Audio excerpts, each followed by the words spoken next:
The book of Ecclesiastes, chapter 5. Honor vows made to God.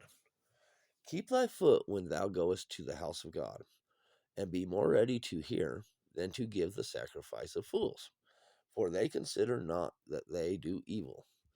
Be not rash with thy mouth, and let not thy heart be hasty to utter anything before God. For God is in heaven, and thou upon earth. Therefore let thy words be few. For a dream cometh through the multitude of business, and a fool's voice is known by multitude of words.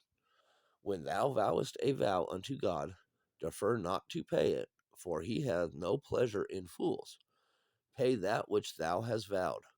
Better is it that thou shouldest not vow, than that thou shouldest vow and not pay.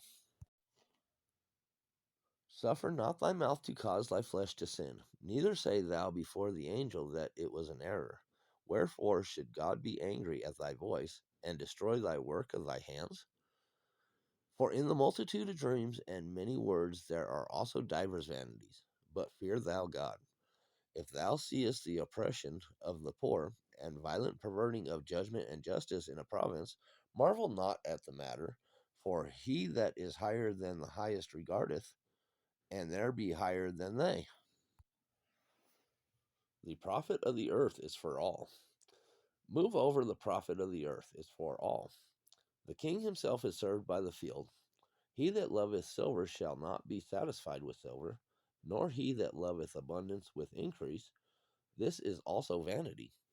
When goods increase, they are increased that eat them. And what good is there to be the owners thereof, saving the beholdings of them with their eyes? The sleep of a laboring man is sweet, whether he eat little or much, but the abundance of the rich will not suffer him to sleep. There is a sore evil which I have seen under the sun, namely, riches kept for the owners thereof to hurt their hurt. But those riches perish by evil travail, and he begetteth a son, and there is nothing in his hand. As he came forth of his mother's womb, naked shall he return to go as he came, and shall take nothing of his labor, which he may carry away in his hand. And this is also a sore evil, that in all points as he came, so shall he go. And what profit hath he that hath labored for the wind? All his days also he eateth in darkness, and he hath much sorrow and wrath in with his sickness. Rejoice in your labor. Behold, that which I have seen, it is good and comely for one to eat and to drink, and to enjoy the good of all his labor, that he taketh under the sun all the days of his life, which God giveth him, for it is his portion. Every man also to whom God hath given riches and wealth, and have given him power to eat thereof, and to take his portion, and to rejoice in his labor. This is the gift of God.